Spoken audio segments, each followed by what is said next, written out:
Surabaya Mengaji. Yuk, dukung dakwah Surabaya Mengaji. Salurkan harta terbaik Anda untuk operasional dakwah.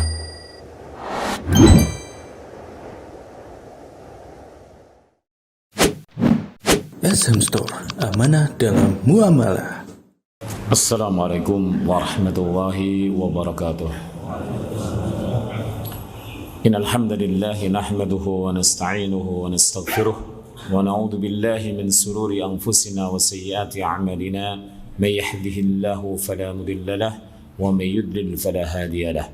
Asyhadu an la ilaha illallah wahdahu la syarika lahu wa asyhadu anna Muhammadan 'abduhu wa rasuluh la nabiyya ba'dahu wa la rasulah. Allahumma salli wa sallim wa barik ala nabiyyina wa habibina Muhammadin sallallahu alaihi wa ala alihi wa sallam taslima. Yaqulu Allah jalla rabbuna wa ala ya ayyuhalladzina amanu taqullaha haqqa tuqatih wa la tamutunna illa wa antum muslimun. Wa qala aidan ya ayyuhan nasu taqu rabbakum alladzi khalaqakum min nafsin wahidah wa khalaqa minha zawjaha wa bassa minhuma rijalan katsiran wa nisaa wattaqullaha alladzi tasaaluna bihi wal arham innallaha kana 'alaykum raqiba. Wa qala aidan ya ayyuhalladzina amanu taqullaha wa qulu qawlan sadida yuslih lakum a'malakum wa yaghfir lakum dhunubakum wa may yuti'illaha wa rasulahu faqad faza fawzan 'azima. Amma ba'du. فإن أصدق الحديث كتاب الله وخير الهدي هدي محمد صلى الله عليه وعلى آله وسلم وشر الأمور محدثاتها وكل محدثة بدعة وكل بدعة ضلالة وكل ضلالة في النار. Alhamdulillah, kaum muslimin wal muslimat rahimani wa rahimakumullah jami'an, kita masih dipertemukan oleh Allah Subhanahu wa taala, dimudahkan oleh Allah Subhanahu wa taala untuk menggerakkan anggota tubuh kita dalam rangka ketaatan kepada Allah Subhanahu wa taala. Dan kita bersyukur di mana Allah Rabbul Alamin masih memberikan keimanan dan juga keislaman bagi kita, dan juga nikmat yang agung setelah keduanya, yaitu nikmat kesempatan dan nikmat kesehatan. Kata Rasulullah SAW dalam sebuah hadis yang sahih, ni'matani maghbunun fihi ma katsirun minan nas as-sihhatu wal faragh. Kata Rasulullah SAW, ada dua nikmat yang agung, yang besar, tapi dua nikmat itu diterlantarkan, disia-siakan, tidak disyukuri oleh kebanyakan daripada manusia. Dan manusia itu bagian dari kita juga, kita bagian daripada manusia. Mungkin di antara kita juga sering menelantarkan, menyia-nyiakan dua nikmat yang agung ini. Kata Rasulullah SAW, apa dua nikmat itu?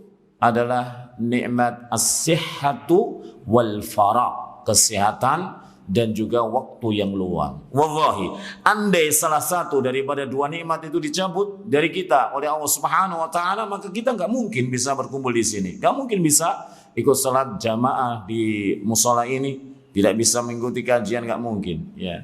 Karena kesehatan, tanpa kesehatan kita nggak akan pernah bisa leluasa.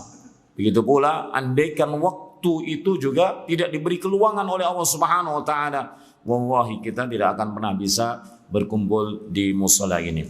Kaum muslimin wal muslimat rahimani wa rahimakumullah jami'an, maka wajib bagi kita untuk mensyukuri dua nikmat yang agung ini. Dengan apa? Kata Al-Imam Asy-Sya'di rahimahu wa ta'ala dalam tafsirnya, bahwasanya syukur itu ada tiga rangkaian.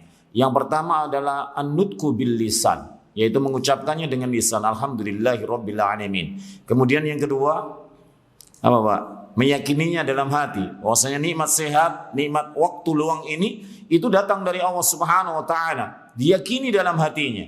Kemudian yang ketiga, yang penting ini adalah sarfuha ila mardatillah, yaitu membawa nikmat ini kepada apa yang diridhoi oleh Allah Subhanahu wa taala. Begitu pula syukur-syukur yang lain. Ya, syukur terhadap diberi anak-anak, diberi istri, diberi apalagi harta benda. Nah, ini penting, sarfuha ila mardatillah, yaitu membawanya kepada apa yang diridhoi oleh Allah Subhanahu wa taala. Dan sehat dan juga waktu luang pada pagi hari ini kita bawa kepada apa yang diridhoi oleh Allah, yaitu dengan mengkaji kitab ini, ya, tentang apa? Tazkiyatun nufus. Kaum muslimin wal muslimat rahimani wa rahimakumullah jami'an, kita lanjutkan kemarin, ya, tentang pembahasan apa? Al-ikhlas. Ya, apa itu ikhlas kemarin, Pak? Melepaskan apa? Melepaskan niat di dalam mendekatkan, di dalam ketaatan kepada Allah Rabbul Alamin dari apa? Dari cacat, dari aib, dari celah, dari kotoran-kotoran yang menodai daripada tujuan tersebut. Jadi murni hanya untuk Allah Subhanahu wa taala. Itu salah satu di antara makna daripada ikhlas. Karena maknanya banyak sekali. Para ulama rahimahumullah tabaraka wa taala menjelaskan ini dan itu. Intinya yaitu bagaimana kita memfokuskan ya niat di dalam beribadah kita hanya untuk Allah Rabbul Alamin. Gak ada aib, ya cacat, celah daripada apa yang kita tujukan tadi. Ya seperti apa? Riya, sum'ah, kemudian juga yang kita cari itu kesenangan dunia, kebahagiaan dunia dan lain sebagainya, tidak. Nah lanjutkan. Kemarin sampai niki nggih. Wa kama anna man ghalaba alaihi hubbullah. Sebagaimana orang itu kalau cintanya kepada Allah itu menguasai dirinya. Wa hubbul akhirah. Begitu pula cintanya kepada akhirat itu sudah menguasai dirinya. Faktasabat harakatuhu. Maka apa yang diperbuat daripada gerakan-gerakan al-i'tiyadiyah, gerakan-gerakan yang biasa, ya gerakan yang biasa seperti berjalan, seperti duduk, seperti berbaring, seperti tidur, mungkin seperti kita naik sepeda motor dan lain sebagainya, itu sifat hammi, menjadi ciri daripada apa yang dia kehendaki, apa yang menjadi tujuan keinginan daripadanya. Contohnya gini, orang itu nyantai di depan rumahnya, itu kan perkara biasa. Tetapi kalau yang menguasainya itu cintanya kepada Allah, kemudian cintanya kepada akhirat, maka walaupun dia duduk di terasnya, itu berbuah apa? Pahala. Loh kok bisa? Iya, duduk, nyantai, kemudian dengan murojaah, dengan berzikir, dengan merenungkan ciptaan-ciptaan Allah Rabbul Alamin. Wasarat ikhlasan, dan jadilah perkara yang biasa tersebut itu menjadi ikhlas karena Allah Subhanahu wa taala. Itu kalau yang menguasai pada jiwanya apa? Cinta pada Allah dan juga cinta pada hari akhirat. Bagaimana maksud cinta kepada Allah Rabbul Alamin? Ya, orang itu memuji Allah Rabbul Alamin didasari apa? Cinta. Enggak mungkin orang itu memuji Allah kemudian tidak ada cintanya, enggak mungkin. Ya.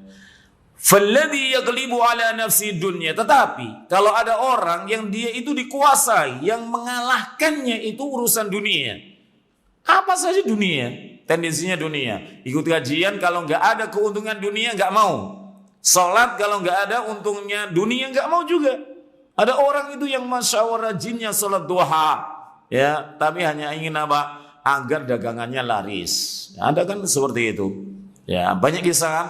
Orang itu punya toko, masya Allah banyak itu cabangnya ada di seluruh Indonesia misalkan. Ternyata larisnya itu kenapa? Kata dia karena terus menerus sholat duha. Nah kalau sholat duha ini tendensinya hanya dunia agar perkembangan ekonominya ini dan itu, maka naudzubillahi min dzalik, ya. Gak bener gitu. Wal ulu, dan juga ketinggian, wariyasa, dan juga pangkat, wabil jumlati ghairallah, dan yang mengalahkannya itu semuanya itu bukan ataupun tidak atau selain Allah Rabbul Alamin. Ya mungkin dunia, mungkin kedudukan, mungkin jabatan dan sebagainya. Iktasabat jami'u harakatih, maka yang diusahakan oleh semua gerakan-gerakan anggota badannya tilka sifat, yaitu apa? Ya dunia. Ya dunia, sedekah. Ya kalau nggak ada keuntungan dunia nggak mau dia, nggak mau sedekah. Ya, falataslam, maka ketika itu tidak akan pernah selamat. Lahu, bagi orang yang seperti ini, apa?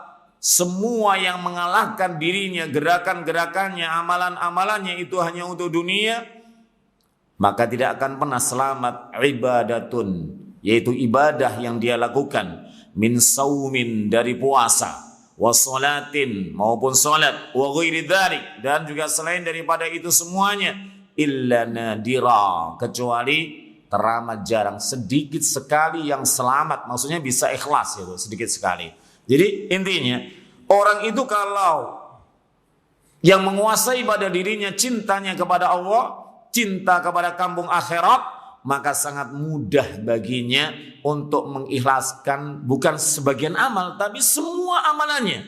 Itu mudah sekali, ikhlas. Tetapi kalau yang menguasai dirinya itu urusan dunia, maka teramat sulit sekali untuk mengikhlaskan sebuah amalan. Loh, tadi karena cinta kepada Allah, cinta kepada akhirat mudah. Hampir semua amalannya itu apa? Ikhlas. Tetapi kalau untuk dunia, kalau yang menguasai dunia, maka bukan semua, sedikit sekali dan sangat-sangat mungkin amalan ibadah dia itu apa? Tidak ikhlas, ya. Fa inna ilajal ikhlas, maka sungguhnya obat ikhlas itu adalah kasru hududin nafsi. Itu membuang, menghilangkan, mengalahkan bagian-bagian jiwanya. Apa kemarin jiwa itu dikatakan oleh Allah di dalam surah apa? Yusuf. Innan nafsa la'ammaratun bisu. Sesungguhnya jiwa itu mengajak kepada apa? Keburukan. Maka kalau kita pengen ikhlas, obat ikhlas itu apa? Membuang bagian-bagian jiwa. Yang jiwa itu sering mengajak kepada keburukan. Wa qat'ut tam'i 'anid dunya. Dan kemudian memotong, maknanya tidak rakus daripada dunia. Karena Masya Allah, yang namanya anak Bani Adam, anaknya Adam alaihissalam, keturunan Nabi Adam alaihissalam, kita manusia, itu teramat rakus sekali.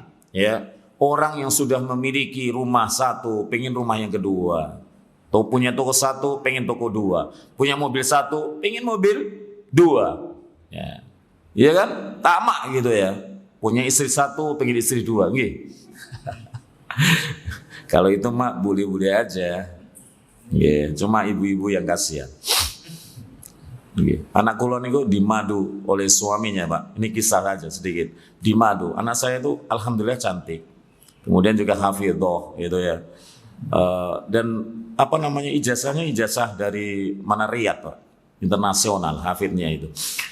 Itu pada usia 17 tahun, karena nikahnya itu 14 tahun 2 bulan seingat saya. Ya, umur 13 tahun itu sudah ada yang ngelamar, Pak, dari Bogor. Maka saya katakan, ya Allah, ini masih kecil.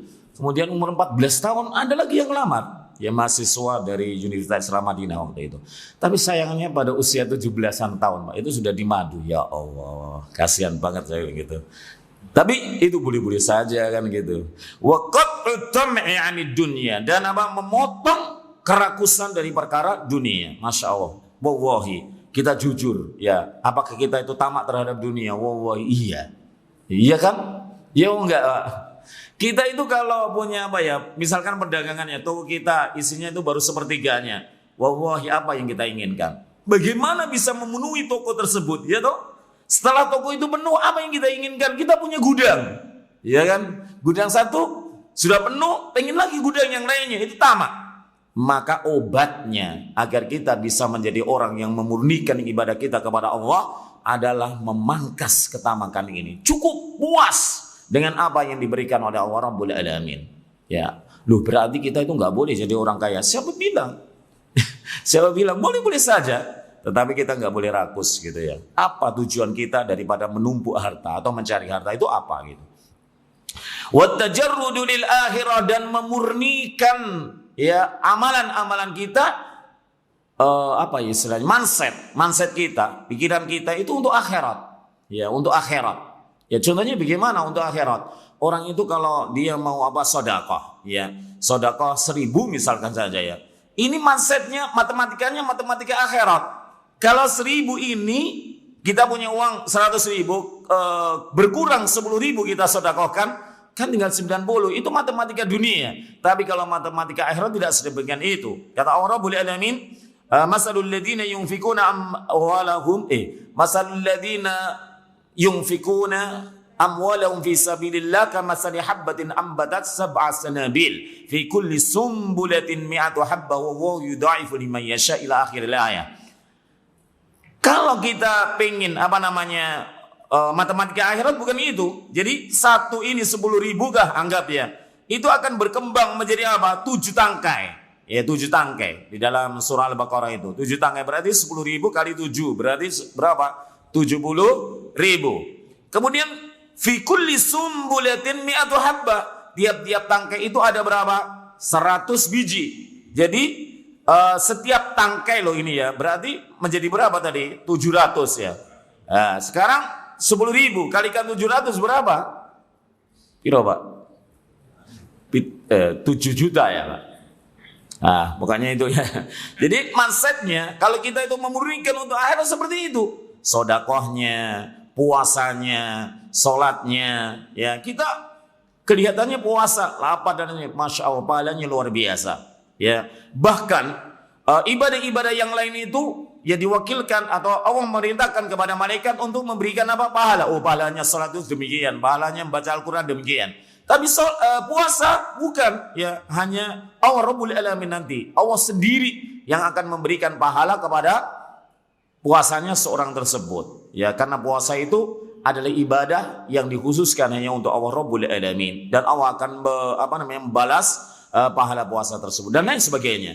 Ya, nikah itu tujuannya juga akhirat, bukan hanya sekedar syahwat. Ya. Bihaisu yaglibu dzalika 'alal qalbi, di mana hal itu menguasai, memenangkan pada hatinya. Jadi apa tadi? Dia itu menghilangkan bagian jiwanya. Kemudian tidak rakus terhadap dunia dan semuanya orientasinya itu adalah apa? Akhirat. Maka kalau sudah menguasai hatinya, fa inna dzalika yatayassar bihi al-ikhlas, maka ketika itu mudahlah ya seorang itu apa? Mengikhlaskan pada amalannya. Jadi ini ya apa obatnya dikatakan di sini apa? Kasru hududin nafsi, yaitu menaklukkan, mengalahkan ya bagian-bagian jiwanya. Jadi jiwanya itu dibawa kepada ketaatan kepada Allah Rabbul Alamin. Kemudian tidak tamak terhadap dunia. Kemudian apa? Memurnikan untuk akhirat semata. Itu 3 obat di sini dikatakan agar seorang itu bisa ikhlas kepada Allah Rabbul Alamin. Wa kam min a'malin yat'abul insanu fiha, dan berapa banyak amal-amal, ibadah-ibadah yang mencapaikan manusia. Capek kita puasa capek nombotan. Capek lah ya. Kemudian membaca Al-Quran capek nombotan, capek. Ya, kemudian juga sholat tarawih capek. Ya. Wa yadunnu anna khalisatun liwajhillah, dia menyangka bahwasanya ibadah-ibadah tersebut itu murni untuk Allah, ikhlas untuk Allah. Wa yakunu fiha minal maghrurin, tetapi sayang dia itu bagian daripada orang-orang yang tertipu. Li'annahu lam yara wajhal afati. Kenapa? Karena dia tidak melihat daripada sisi yang akan membinasakannya. Maka kita harus mengetahui perkara-perkara yang buruk di samping perkara-perkara yang baik. Kita mengetahui, belajar kitab tauhid misalkan, maka kita juga harus mempelajari tentang perkara syirik, ya toh, perkara kafir, perkara apalagi munafik, dolim, fasik dan sebagainya. Kita mempelajari sunnah, kita juga harus tahu tentang perkara-perkara bid'ah. Ya, bukan hanya sekedar kita mengkaji sunnah, kemudian kita hebat, tidak. Kalau kita tidak mau mempelajari lawannya, maka sangat mungkin kita akan terjatuh ke dalam permasalahan tersebut. Orang hanya mengetahui daripada perkara-perkara yang baik terus, tapi nggak tahu ya keburukan-keburukan yang ada di sekeliling daripada kebaikan tersebut, maka sangat mungkin dia terjatuh dalam keburukan tersebut. Ya, orang yang mengkaji tauhid, akidah, tapi dia nggak tahu perkara syirik, sangat mungkin dia terjatuh dalam kesyirikan. Kata penyair dalam sebuah syair dikatakan, araftu syarra la li syarri lakin li tawakkihi wa man la ya'rifi syarra 'anil khairi yaqa' fihi. Ya, ini syair Arab yang masyhur terkenal ya. Araftu syarra la li syarri, aku mempelajari keburukan bukan aku ingin menjalankan keburukan tersebut. Jadi orang itu mempelajari, ada sebuah kitab bagus ya namanya Ushulul Bidah. Ya, landasan-landasan tentang apa? Permasalahan bid'ah. Ini kitab ini masya Allah tebalnya segini, Pak. Harap lagi. Itu kalau dikaji berapa tahun, Pak? Masya Allah. Kita belajar aja 2 hari baru dapat 2 lembar. Ya, baru dapat 2 lembar. Ini tebalnya segini. Namanya Ushul Bidah. Ya, itu kalau kita nggak mempelajari seperti itu, sangat mungkin kita terjatuh dalam permasalahan bid'ah. Kata Rasulullah, wa kullu bid'atin dhalalah wa kullu dhalalatin finnar. Nah, apa tadi? Araftu syarra la li syarri. Aku itu mempelajari atau mengenal atau mengetahui daripada perkara yang buruk, bukan ingin menjalankan keburukan tersebut.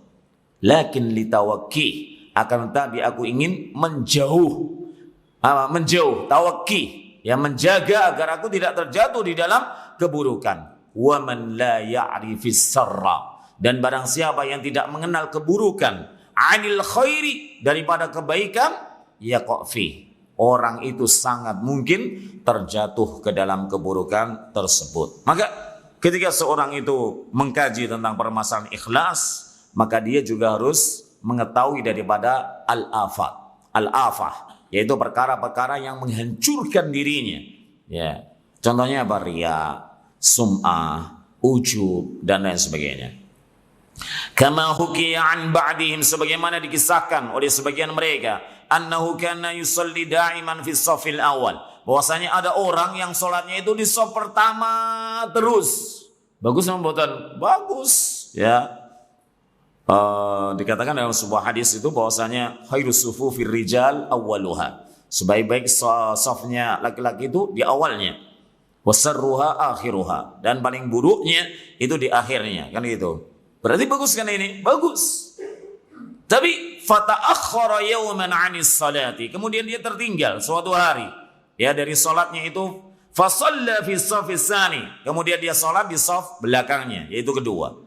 Fa'taradhu khajlatun, kemudian menimpa padanya malu, rasa malu, minan nasi, dari manusia, haitsu ra'auhu fi shaffis tsani, ya, di mana manusia itu melihatnya sholat di shaf yang keduanya. Nggak biasa bapak ini, ya. Biasanya sholat di depan terus. Ya ini kok tumben sholat di shaf kedua.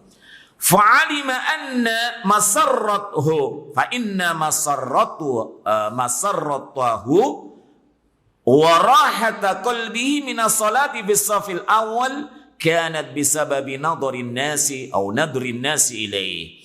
Maka diketahui bahwasanya keinginan dia, senangnya hatinya itu sholat di shaf awal itu dengan sebab apa? Dilihat oleh manusia. Baik atau buruk, Pak? Sholat di shaf pertama baik. Tapi yang mendorong, yang menggerakkan dia sholat di shaf pertama itu apa? Nadrun minan nas, yaitu dilihat oleh manusia. Inilah yang menjadikan buruk. Ya, menjadikan buruk. Berarti dia riyaan. Wahada dakikun, dan perkara ini itu adalah perkara yang lembut. Ghamidun, perkara yang samar.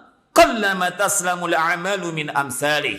Maka kalau sudah demikian, maka teramat sedikit amal-amal yang bisa selamat dari yang semisal ini. Ya, sholat, puasa, sedekah, ngaji, ya, wiritan, dzikir, dan lain sebagainya. Semuanya sulit untuk menjadi apa, Pak? Ikhlas. Karena perkara ini adalah perkara yang lembut, perkara yang samar, ya. Wal ghafiluna anhu yarawna hasanatihim yaumal qiyamati sayyi'at, dan terlewatkan ini. Wa qalla man yantabihu lahu illa man waffaqahu Allah taala, dan teramat sedikit orang yang peduli dengan perkara ini. Orang yang peduli, perhatian dengan perkara yang lembut ini. Apa itu? Menjaga ikhlas di sini, ya. Dan juga harus mengetahui daripada perkara-perkara yang menghancurkannya, yaitu seperti apa? Riya, ingin dilihat oleh orang lain, ingin didengar oleh orang lain, ingin dipuji oleh orang lain. Ya. Wal ghafiluna, dan orang-orang yang lalai anhu darinya. Dari apa? Menjaga keikhlasannya, dan ikhlas itu dikatakan di sini dakik ghamid, lembut lagi samar. Ya. Maka ini harus dijaga, kita jaga.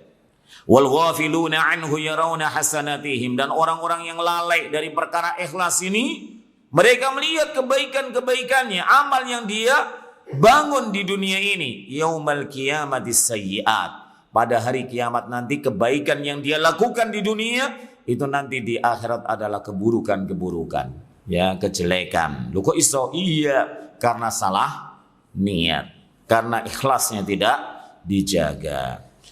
Wahumul maksuduna biqaulihi ta'ala, dan mereka adalah orang yang dimaksud oleh firman Allah Subhanahu wa taala, Wa badalahum minallahi ma lam yakunu yahdasibun. Dan nampaklah bagi mereka apa siksa dari Allah Rabbul Alamin yang mereka tidak menyangkanya.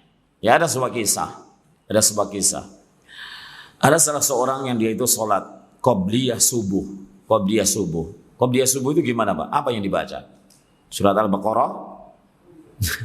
Bukan, ya kesuwen, Pak. Nanti lah nunggu sholat sunnah itu gak barbar. Orang sholat. Ini ada orang yang sholat dia Allahu Akbar kemudian lama sekali. Ya rukuknya lama, bacaannya qiyamnya dari lama, rukuknya lama, sujudnya lama, kemudian rakaat kedua lama. Setelah lama itu selesai salat, sholat lagi dia. Ya, padahal yang sunnah ya dikatakan oleh Ibunda Aisyah radhiyallahu taala anha bahwasanya sholat qobliyah subuh itu diriwayatkan oleh beliau bahwasanya Rasulullah seolah-olah enggak membaca surat. Saking apanya, Pak? Cepatnya, ringannya. Ini kita itu harus mengetahui gitu loh. Kedudukan sholat yang panjang itu di mana gitu ya. Ya. Bukan berarti juga kita harus cepat kayak ayam untuk jagung itu. Cep. Kayak ada kan sholat 23 rakaat tarawih ditempuh 5 menit. Bukan itu juga, tapi mutawasid sedang gitu ya. Lama nggak boleh, cepet-cepetan juga nggak boleh kan kayak gitu. Nah ini ada orang yang sholat kayak gitu, maka ditegur oleh salah seorang ulama ketika itu, syekh ya di situ. Kemudian dia, ya akhi, kenapa kamu sholat kok kayak gitu? Sholat sunnah itu aneh gini. Kemudian dia ngeyel gitu ya, orang yang ngeyel ngomong gini, emangnya saya akan disiksa oleh Allah dengan sholatku? Wah, ulama ini juga kaget itu, lu kok so ngomong kayak gitu. Kemudian ulama ini mengatakan bukan. Allah tidak akan pernah menyiksa solatnya seorang hamba, tidak akan pernah. Tetapi Allah akan menyiksa kamu. Kenapa? Karena kamu yukhalifus sunnah. Mukhalifus sunnah. Kau menyelisih daripada sunnah Rasulullah SAW. Ingat, Pak, ini perkara yang baik kan? Tetapi ketika menyelisihi daripada sunnah Rasulullah SAW, jadi yang disiksa bukan sholatnya, tetapi apa yang disiksa? Menyelisihi sunnah. Nah, ini bahayanya. Wa badalahum sayyi'atu ma kasabu, dan nampaklah jelaslah bagi mereka sayyi'atu ma kasabu, akibat keburukan yang dia usahakan. Banyak orang yang menyangka bahwasanya dia mengamalkan ini itu didasarkan dengan apa? Cinta kepada Allah Rabbul Alamin, cinta kepada Nabi. Itu persangkaan dia baik. Amalannya akan menambah dia nanti di yaumil qiyamah, memberat kebaikannya. Tetapi ternyata sebaliknya, dia akan melihat nanti di yaumil qiyamah itu keburukan-keburukan. Ingat sebuah kisah dalam surah Al-Ghashiyah itu ya, wujuhu yauma idin. Nopong ya. Yang pertama itu loh. Wujuhu yauma idin khasiyah. Iya. Di awal gimana? Kok jadi lupa aku. Hal ataka hadisul ghasiyah. Wujuhu yauma idin khasiyah. Amilatun nasibah. Mereka telah capek beramal di muka bumi ini dengan amalan-amalannya. Maka suatu ketika ada kisah, yaitu Umar Ibn Khattab radhiyallahu ta'ala anhu itu ketemu dengan seorang pendeta.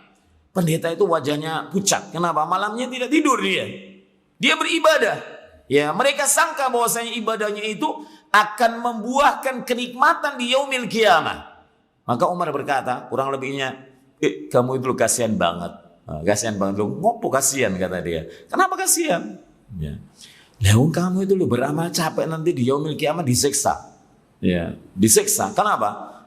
Karena dia beramal sebagaimana yang telah dicontohkan oleh Rasulullah sallallahu alaihi wasallam. Ya, amilatun nasibah. Amalannya sudah mencapaikan, nanti di akhirat malah disiksa.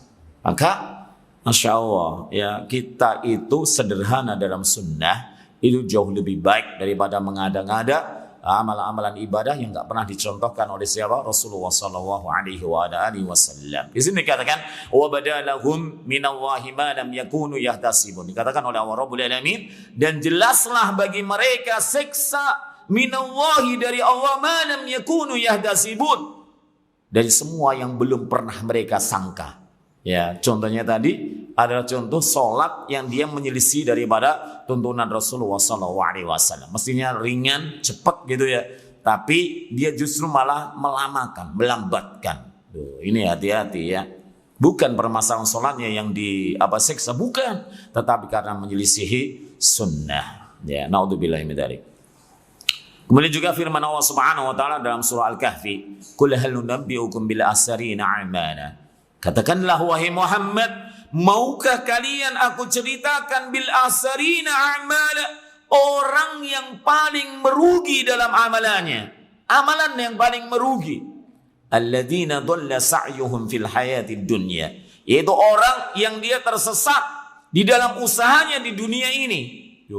Dhalla sa'yuhum, itu orang yang tersesat usahanya fil hayatid dunya, berarti amalannya.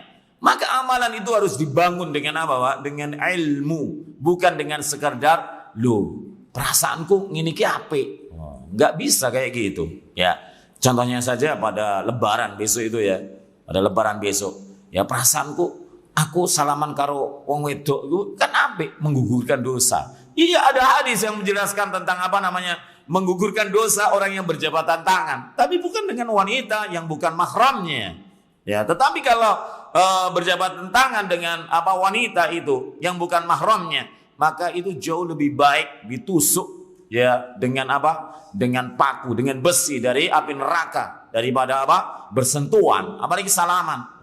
Salaman sentuh itu kan mungkin sedikit gitu, ini enggak salaman ya, bisa merasakan kan gitu nikmatnya genggaman seorang wanita. Wa hum yasabuna annahum yusinuna sun'a, padahal mereka menyangka bahwasanya itu adalah amalan yang terbaik yang mereka lakukan. Naudzubillahi min dzalik. Ya, maka ini perhatian bagi kita bahwasanya amalan itu harus dibangun dengan ilmu, dengan dalil. Kalau nggak ada dalil sudah nggak usah kita lakukan. Nah, itu adalah bagian yang pertama tentang ikhlas. Kita masuk pada bagian yang lain. Ba'dul asari 'anil ikhlas.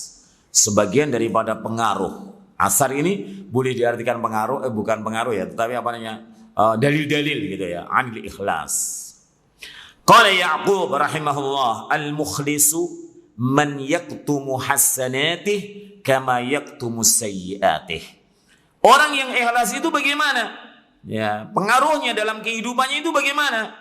May yaktumu hasanatih. Orang yang menyembunyikan kebaikan-kebaikannya. Loh Pak, kebaikan itu harus disembunyikan. Kama yaktumu sayyiatih, sebagaimana dia menyembunyikan keburukannya. Banyak orang itu yang keburukannya disimpan, nggak ada orang yang tahu. Tapi kebaikannya diperlihatkan, ditontonkan oleh manusia. Okay? Orang mau nyumbang uang 1 juta, kemudian disorting, kemudian disebarkan di medsos. Ya, siapa yang nonton sudah 1 juta misalnya. Ini nggak bisa. Ikhlas bukan gitu. Tapi ikhlas itu menyembunyikan kebaikan sebagaimana disembunyikannya keburukannya. Ada kisah. Ya, dulu di Madinah itu ada yang namanya kemarau panjang, nggak pernah turun hujan. Ya memang iya, tapi ini lain gitu ya. Tariknya Masya Allah gitu ya. Maka sudah dilakukan yang namanya sholat istisqa, yaitu meminta hujan. Ya, tapi nggak turun juga hujan. Tapi suatu malam, ya ada seorang yang berdoa. Ya dulu itu gelap, nggak ada lampu gitu ya. Setelah sholat sudah gelap. Ya, nggak ada yang tahu gitu. Tiba-tiba di sebelahnya itu menyaksikan, fulan berdoa.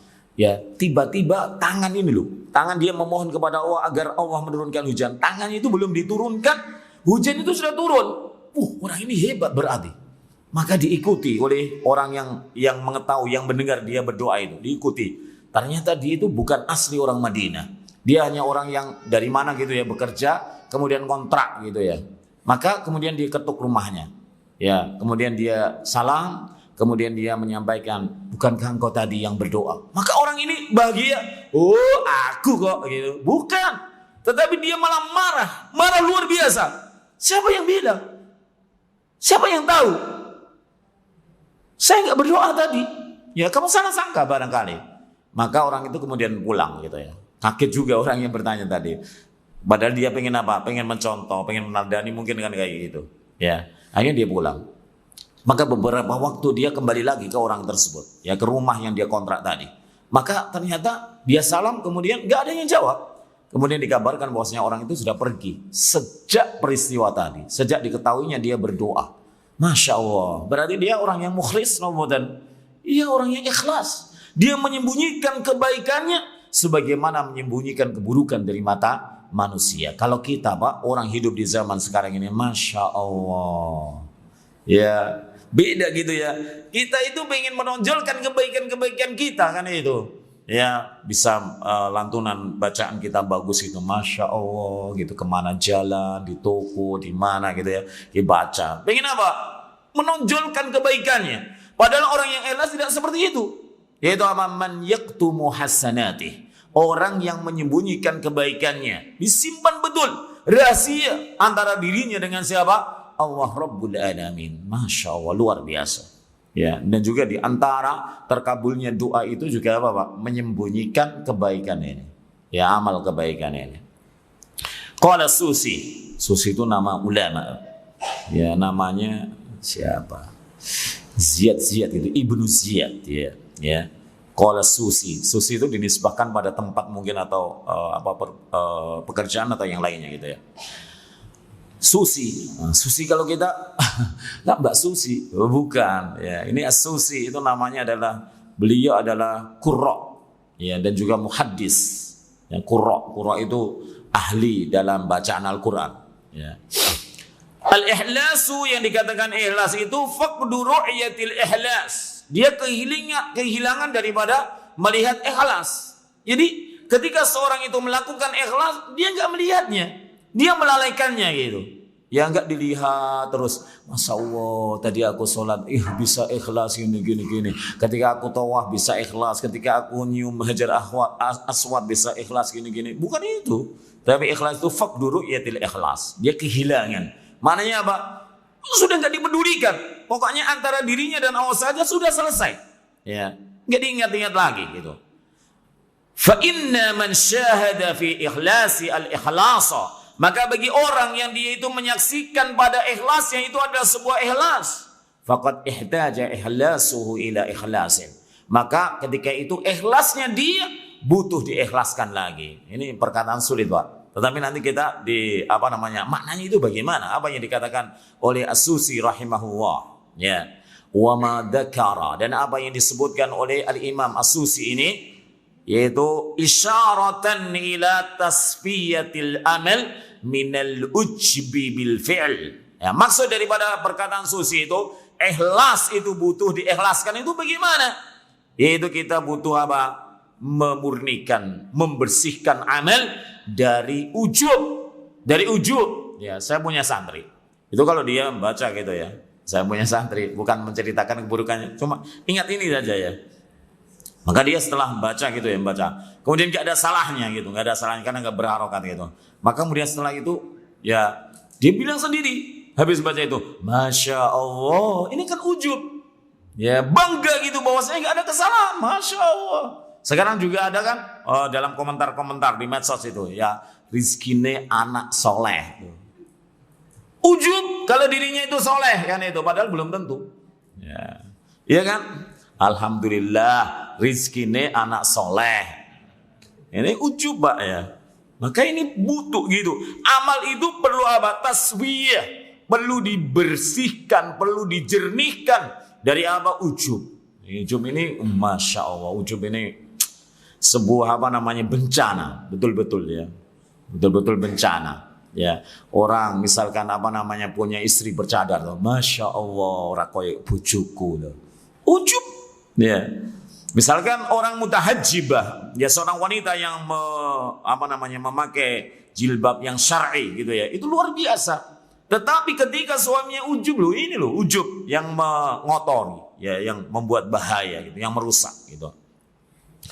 Fa innal iltifat ilal ikhlas, maka sungguhnya orang itu kalau melirik terus kepada ikhlasnya, ikhlas yang ada pada dirinya, wan nadharu ilaihi, dan juga terus melihat padanya, ujubun, itu adalah ujub. Ya, Masya Allah. Tadi pagi saya itu ikut kajian, Masya Allah. Lian yang ngantuk, aku nggak ngantuk. Ujub.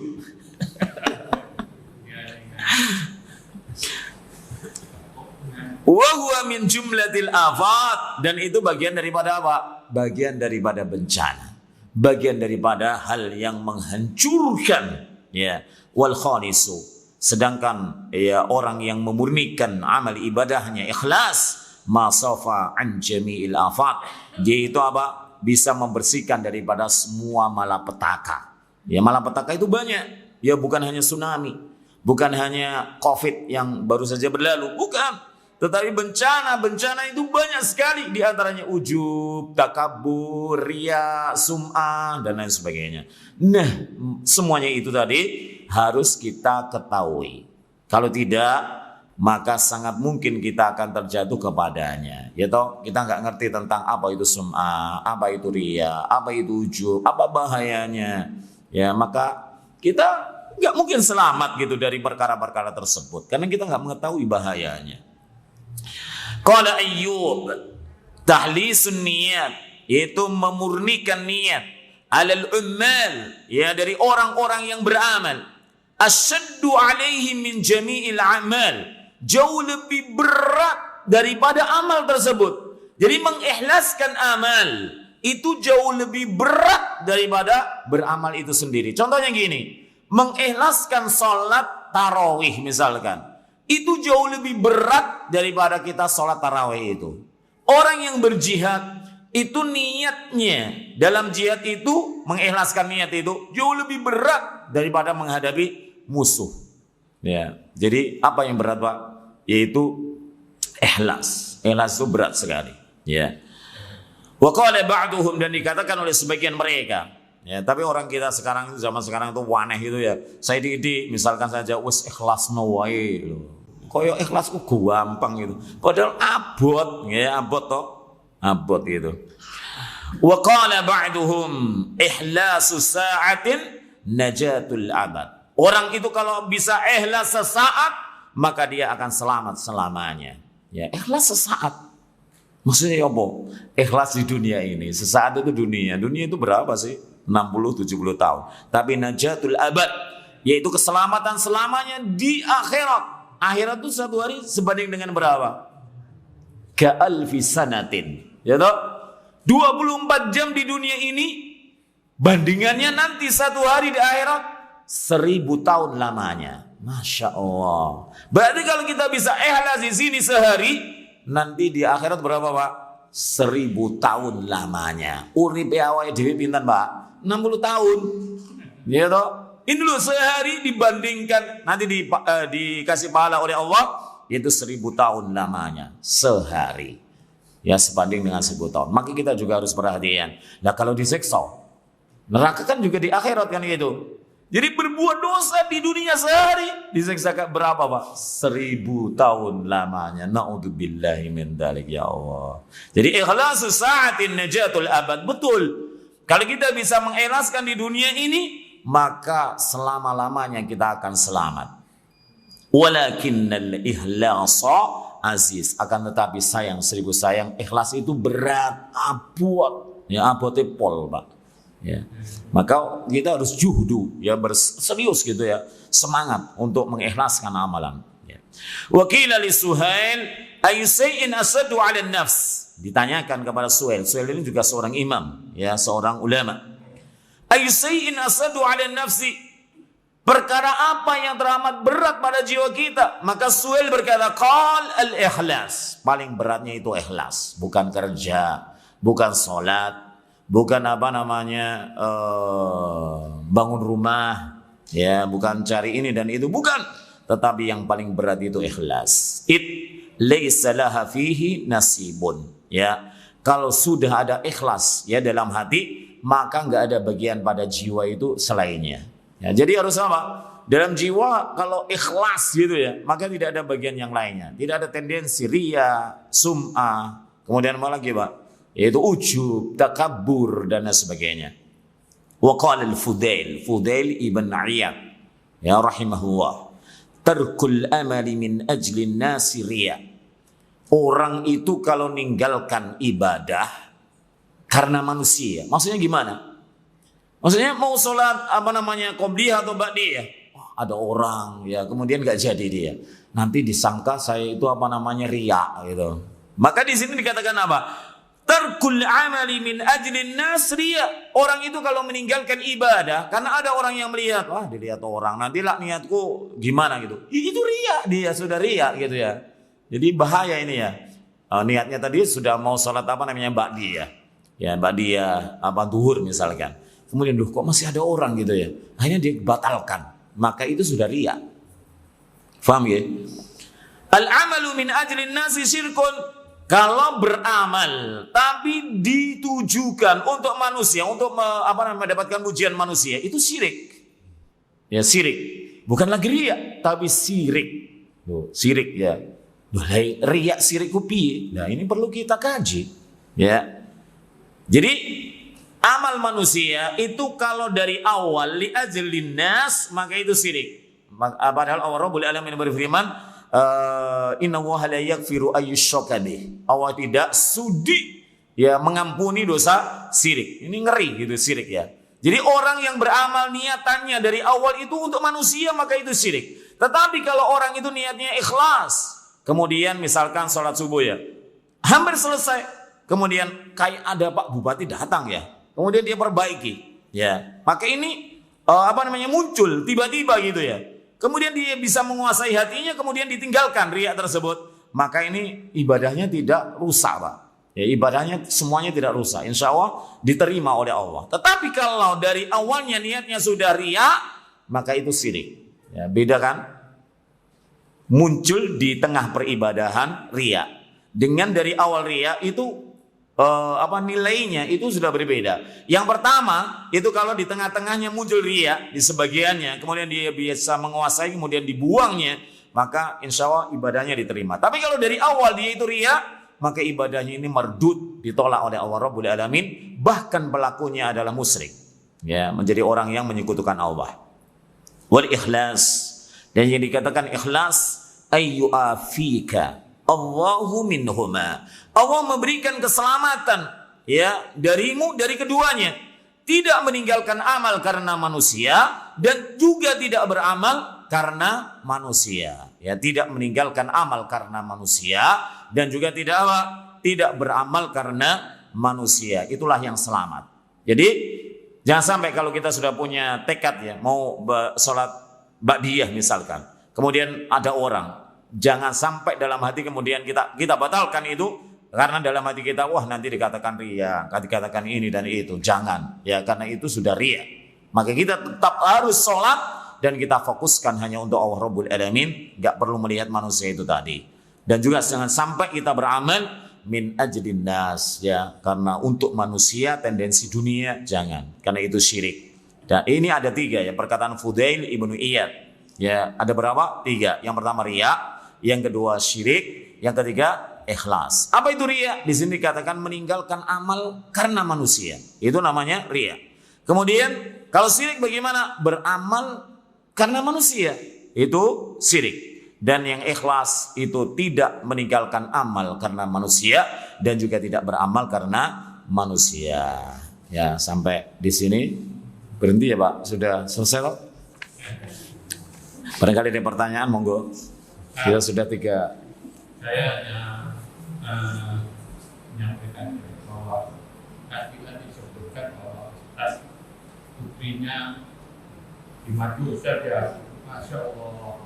Ini Allah sudah menyiapkan surga, Ustaz. Kalau Ustaz itu ikhlas, bagaimana Rasulullah juga sebagai manusia tidak ikhlas kalau putrinya di madu, Ustaz. Bagaimana? Yang memadu bukan saya. Insya Allah menyiapkan surga. Ya. Ya, insya Allah. Anak saya sekarang usianya baru 24 tahun, Pak. Anaknya 5 sudah. 24 tahun, anaknya 5, nikahnya 14 tahun. Bukan saya pengen punya anak kecil kemudian dinikahkan di waktu kecil, bukan. Tapi karena sudah keadaannya. Jadi umur 13 tahun dilamar. Kemudian saya tolak. Kemudian di umur 14 tahun dilamar lagi, ada orang yang lamar lagi. Gimana? Kalau kita tolak terus akan mewujudkan bencana. Maka kemudian ya mau nggak mau kita pertimbangkan, akhirnya ya alhamdulillah dimudahkan oleh Allah Rabbul Alamin. Tapi di perjalanannya usia 17 atau 18 dia sudah di madu. Bahkan sekarang suaminya sudah punya istri 3, Pak. Nah, sampai di sini ini bukan pertanyaan, saya pengennya pertanyaan tentang permasalahan ini gitu ya. Ya, kita cukupkan sampai di sini. Insya Allah nanti pada berikutnya itu masih seputar ikhlas, Pak. Ya, masih seputar ikhlas, tapi pembahasannya berbeda. Yaitu apa di sini? Tentang hakikatun niyati wa fadliha. Ya, ini penting, Mbak, niat. Ya, niat. Ya, karena ikhlas itu terkait dengan niat, karena amalanul qalb. Maka di antara amal qalb itu adalah niat. Nah, niat ini banyak orang yang salah. Ya, apakah dilafadzkan atau gimana? Itu ya. Nanti kita bukan dengan perasaan kita, oh niat itu gini, bukan. Tapi kita dengan ilmu. Ya, niat itu yang bagaimana. Nah, sampai di sini. Wassallallahu ala nabiyyina Muhammadin wa ala alihi wa ashabihi ajma'in. Wa akhiru da'wana alhamdulillahi rabbil alamin. Assalamualaikum warahmatullahi wabarakatuh.